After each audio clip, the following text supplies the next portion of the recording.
The new presidential polling has come out, and boy, oh boy, is the honeymoon phase over. See, this interview that just happened on CNN was supposed to be the biggest thing ever since everything. This was supposed to boost her up. The DNC was supposed to boost her up, but unfortunately for them, it has not. And before we get to the polling here, we just got to go through a crazy video I just found. I thought this was a mic drop moment. Make sure to smash the like button, ladies and gentlemen. We got some things to talk about tonight. And leading us off is Alina Habba, Trump representative, lawyer, and yeah, beautiful woman here. Let's take a listen. Ladies and gentlemen, I don't know if you saw her on CNN, but let me be very clear. I am an American woman. I am a MAGA woman, and I don't need a man standing next to me to get up and speak.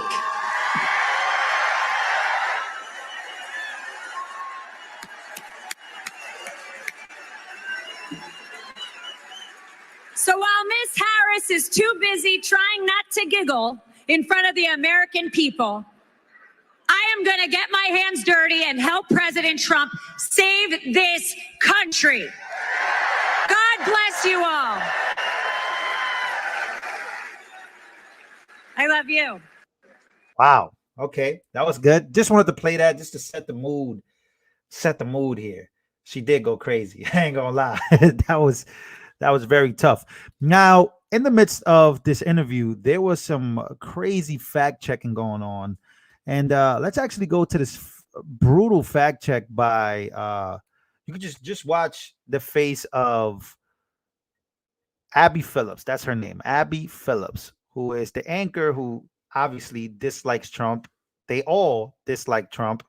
And let's take a listen. The fact check bottom line, Abby, is that she did not actually make clear at a 2020 debate that she had changed her previous support for a fracking ban. So let me take you through this kind of saga. So here's what she said at a CNN climate town hall in 2019 on the subject of a fracking ban.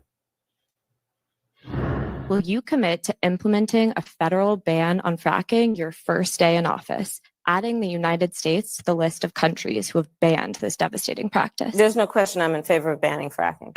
So, yeah.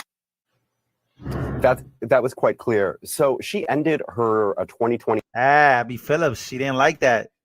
Abby Phillips did not like that. Quite clear. So she ended her 2020 presidential run in December 2019. The only debate she participated in 2020 was the general election debate with then Vice President Mike Pence. And I went over the transcript of that debate tonight. Nowhere in there does she make clear that she had abandoned her previous support for a fracking ban. Rather, she...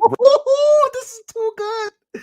Oh, so she lied. And here is CNN. This is at 10:47 p.m. The interview aired at 9. So that means they still had a crazy amount of viewers watching this brutal fact check by CNN correspondent here, who is basically saying she never said that she was for fracking.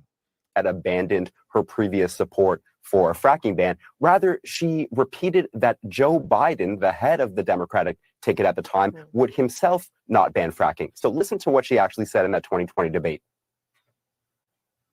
Joe Biden will not end fracking. He has been very clear about that. I will repeat, and the American people know, that Joe Biden will not ban fracking.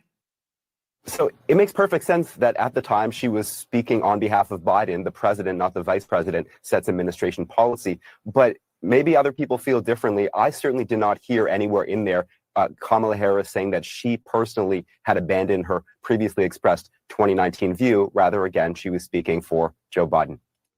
Damn, look at that face. She's mad. She don't like that. They don't like that. Well, speaking of CNN, we got Scott Jennings laying the smackdown here. This is right after. Take a listen. So at the beginning, when she's talking about Biden and their record, our screen said, this is called the Chiron, the headline at the bottom. It said, Harris stands by Biden administration economic record. She is making it clear that she will embrace and be a continuation of Biden's economic policy, his record, what they've done. She offered no remorse, no regrets, no introspection about anything they've done. She continued to blame inflation on this fantasy price gouging idea. She had no additional thoughts on the economic situation in the country or what they've done beyond just saying, Joe Biden and I have done a great job. Now, if I were the Trump people, I would be salivating over the idea that that's how they are going to run the race. I don't believe it's tenable. I also thought it was interesting that she didn't take any responsibility at the end for telling the American people that Joe Biden was fine and he was strong. When we all know that's not true. That's why he's out of the race, and she's still standing by the idea that he was fine and he's strong and that he's fine today. Nobody believes that. And I just think at some point, then why isn't he running? Because he's too old, point blank. Same reason why Donald Trump probably shouldn't be running, because he's too old and out of touch. I think most Americans know the truth. And when you're running to be president and you're willing to look them in the face and tell them something they know that you know is not true, it does speak a little bit to your character. Scott, and Damn, Scott Jennings killing it. Scott Jennings. Make sure to smash the like button, spread the word on this video. All right, so we have the latest polls. Now, I don't trust any of these polls, but these are the polls that had Harris ahead. Now, Trump right now leading by a margin. Now, this is not supposed to be happening to Kamala Harris. He's not supposed to be down on the polls at all, right? Let's go to swing states. Trump 52-48. Nevada, Trump 53-47. Arizona, Trump 62-38%. And Georgia, 64-36%, right? North Carolina, 66-34%. And Wisconsin is surprisingly, maybe not that surprising, but yeah, Trump down 10 there. So the odds still have it Trump winning. And so Trump is having a jump in the polls here by a lot. And apparently this is big polling. I don't trust any of these pollings, but these are the same pollings that have had Harris up on Trump. And it looks like Trump is jumping a lot. And it looks like by next week, Trump is probably going to be up 10%. So yeah, bad news for Kamala Harris. It's not working. Unfortunately for her, the craziest part about this is supposed to be the best time for the Democrats after the DNC, after her first big interview. It doesn't seem like it is. Does not seem like it is. Take a listen. That was it. Yeah, that was it. There was this, when they asked Harris about her role in lying to the American people about Joe's mental state, and they couched it. Dana Bash couched it as, do you regret telling the American people he was strong?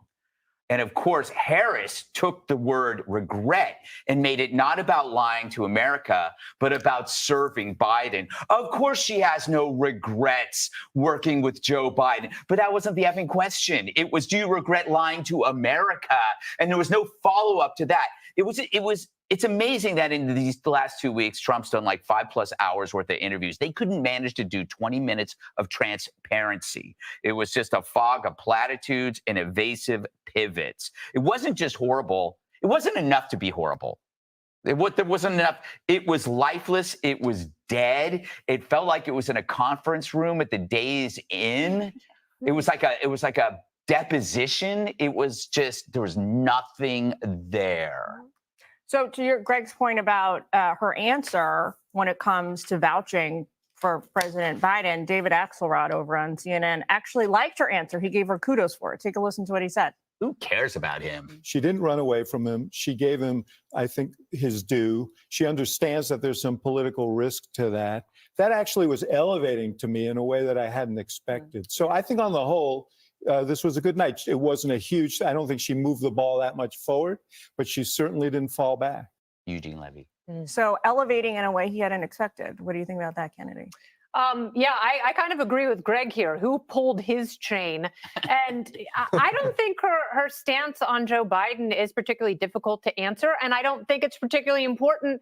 No one really cares about Joe Biden at this point. Joe Biden doesn't seem to care about Joe Biden. He doesn't care about governing the country. So, sure, she can shellac his presidency all that she needs to. And I do think the question could have been phrased better. When did you know that the president was in decline? Because she did know. Everyone knew. We all knew, and we weren't the last person in the room, which was how she phrased it when she was talking about their horrible Afghanistan withdrawal plan. So I found a compilation of Dana Bash here. Dana Bash, whatever her name is. I really don't care. of her being tough on JD Vance. Take a listen. You guys seem to be struggling a little bit. Kamala Harris has been calling the shots. As who? There's no evidence that Kamala Harris threw him overboard, called you and Donald Trump, and that is weird. Sure. You're saying Tim Walz doesn't have affection for his wife? I don't even understand that. They have done both. They have both policies, and they are trying to define you. Dana, As well. You have been on the campaign trail questioning Tim Walz's military record. Governor Walz served 24 years. Sure. He even stayed after he could have retired because of 9/11, more than the country asked of him. Do you honor his service? I will say that the Harris-Walz campaign did say that the governor misspoke. That was a month before the National Guard even announced that it was possible that they would deploy to Iraq, and it ended up being. So as you can see, this compilation shows how tough she is. And then you compare that to the conversation she had with Tim Walz and Kamala Harris. It's kind of crazy that she could be that tough on JD Vance. And I'm only pointing that out just to let liberals in the comments know that they would never get questioned that way. It's just that crazy. All right, let's take a look at what voters say about this. Take a listen. You feel some kinship towards her as a mixed person? Not personally. I find a lot of her trajectory to not be my brand of woman leader. We've got 3 major international crises going on and someone applying to be commander in chief. As a woman, I want to see you do more than, appeal to giggling and having a girl moment on the stage. If you ask me, these are the polls, by the way. Like these are just the real polls. Like when voters do interviews like that, they're the best because they just happen to always tell the truth, and it's never going in the direction of Kamala Harris.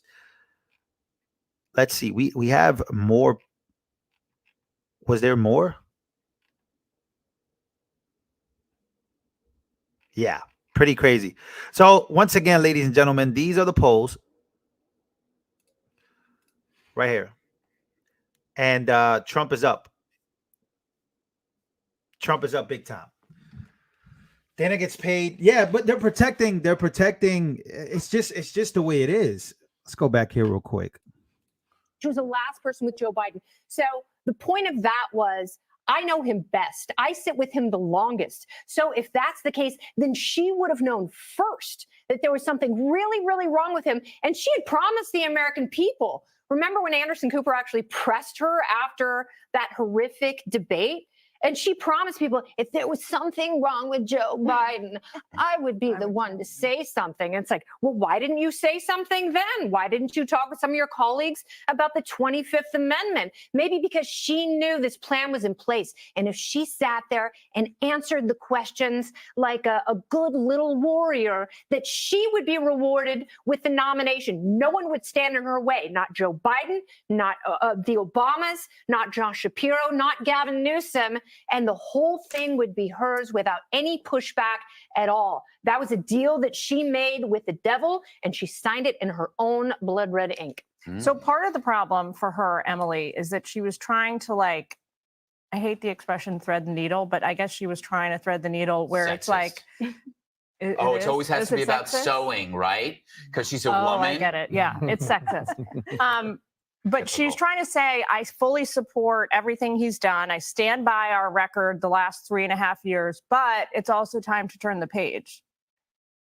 It's 2 opposite directions. Right, You can't really do both things. Right. I felt like it was like when you watch spouses that are fighting, and when they're fighting, then it's your child just did this today. But when they're united, it's, oh, look, honey, Billy got straight A's, right? Our son is so amazing. She's clearly trying to divert herself from the administration only when it serves her. And the sheer volume of those flip-flops for Dana Bash not to press her further and say, well, talk to me about this evolution. How exactly have you changed and why? That's the whole point. People have excused it on the left by saying, well, every politician flip-flops, not this much and not this heavily. So why, as someone who's so committed to these values that clearly run the entire gamut, I was so sorely underwhelmed, Greg. I agree with you. This is a prosecutor. Well, she likes to remind us, not only is this our sitting vice president, this was a senator and the attorney general and more. She wanted to remind us that she did not deserve sneakers on the cover of Vogue, that because she was vice president, she should have been in heels. She declined meeting with the spouses of all the leaders of foreign nations because she said at the G7 summit, no, I'm the vice president. I command respect. I won't meet with the spouses. And now here we are led to believe she can't even conduct an interview solo. She can't formulate thoughts. She was clearly totally unprepared, except for her pull the chain comments that she likes to repeat. And otherwise, there was zero command of knowledge, information, and experience that you would expect out of someone who's been in the White House for 4 years and who wants to be there for another 4 years at the top. Yeah, I can't lie. Fox News been cooking a lot. They've been cooking a lot. Kamala's first interview was an utter calamity. It was also incredibly boring. I would have rather gotten a colonoscopy, but I do it for you guys. I'm a martyr. I do it for you. Now, let me start off by saying the bar is so low, it's in the 7th ring of hell. I wasn't expecting much from Kamala Harris, but I was expecting a little bit better. She's had 40 days to prepare. Kamala Harris answered those questions like she'd just been pulled over by highway patrol and was asked to take a breathalyzer and walk in a straight line. Like, ma'am, could you step out of the car? And she's like, my values haven't changed because they're my values. I'm going to start calling Kamala Anna Nicole Harris. The way she was talking, it was like, I've been very clear. I love fracking. I've been clear since 2020 that I stand by fracking, Dana. Kamala Harris had 40 days to prepare, and she did not give one clear, cogent, substantive answer the entire time. One thing I found incredibly ridiculous is asking Kamala Harris what she wants to do on day one. What do you want to do when you get into office? She's been vice president for almost 4 years. I also felt like Dana, whatever, was leading the witness. She was like, Kamala, did you do this because of A, B, or C? This is not the SAT multiple choice section. She's running for president of the United States. Ask her a question and let her answer. Now, Kamala Harris, she's supposed to have the best people around her with all these years of political experience, but let me tell you one mistake they made. Their biggest mistake is that they waited 40 days to do a sit-down interview. Had she been doing regular interviews, the stakes wouldn't have been that high. It wouldn't have been such a big deal. She would have developed a rapport and a cadence with all of these journalists, but instead, we're all watching now with a fine-tooth comb. Now let's talk about Mr. Jazz Hands Tim Walz. He was there next to Kamala Harris the entire time, but he did not do much better. When he was asked if he lied about IVF or his military record, he said, well, my wife says I don't have the best grammar sometimes. Sir, telling bold-faced lies and then saying, well, I could have had better grammar is the most ridiculous cop-out thing I've ever heard. You clowns had 40 days to prepare, and this is the best product you could come up with. Now, my most important question about the entire interview is this. Why are you guys sitting around a dark, dingy diner slumped over tables? Why don't you look presidential at all? Why are you not sitting down doing an official interview? Kamala, you're hunched over like this, waiting for a shot and a chaser. This whole thing was a calamity. If y'all were going to do your first interview in a diner, you should have gone to the Waffle House. That place is lit up like the Chrysler Building. I'm starting to think Joe Biden extended his vacation this week because he didn't want to be around at all to answer questions about Kamala's horrific interview. I mean, they really have her hunched over this table in a dark diner. She says she doesn't support the Green New Deal, but they were really saving some electricity having all the lights off.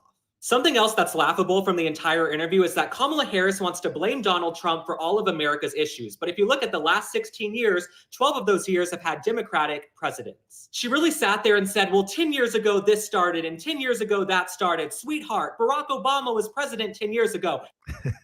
Get the girl a calculator. All right, my friends, we've got less than 70 days until the election. Thanks for liking and Link Lauren, that's his name. He's good on TikTok and on X. Definitely go follow this guy. He's funny. He does a lot of breakdowns. He actually does breakdowns on both sides of the aisle. He just right now is being very hard on Democrats because Democrats are, very deserving of this. But I gotta say, like, it's just pretty crazy that that's what happened last night. That's what we saw. And, things are changing quick. Once again, back to the polls. I mean, these are the interactive polls. These are the interactive polls by Nate Silver. He's very big on these polls. And I guess whoever he's polling, I really don't know how these polls work. I've never met anybody that's been polled. But apparently the pollings are now showing that Trump is doing big time. These are polls that Democrats rely on. So they're pooping their pants right now. I gotta say that because I didn't want to curse. But yeah, you know that they're panicking hard when even Democratic polls or polls that Democrats rely on are showing Harris losing leads, specifically after the momentum is supposed to be on her side. So it's very, very chaotic right now. for Democrats and for Kamala Harris and for CNN. CNN is getting a lot of flack. CNN has been getting exposed for the last 8 years, but people really, really are starting to hate CNN. Like they're starting to really build a huge distrust more than ever. If you go to their comments, if you go to their interactions, man, people hate them. They just cannot trust them. So yeah, Tim Walz misspeaking. We got Kamala Harris changing positions on mostly everything. Donald Trump is doing his best to literally just show that. He's got rappers from Puerto Rico standing up on stage with him. We got to talk about that in the coming up next episode that I'm on. Chuck Ann has sent $20. Thank you so much, Trump, for the win. Thanks, Lou, for all you do. I've absolutely loved watching The Awakening through the last 2.5 years. Keep it up, brother. Thank you so much for your donations. I appreciate you guys. And somebody said fentanyl cannot make me like Kamala. That's crazy. AZ the kid, what's going on, man? So I appreciate everybody always liking these videos, always showing love. And very interesting turn of events. Trump right now is going to speak at Moms for Liberty. So Trump is literally everywhere, doing every interview, doing town halls, doing all these things. And Kamala is nowhere to be found. Only thing we have is this weak ass interview. So yeah, let me know what you guys think down in the comments. And yeah, see you guys on the next one.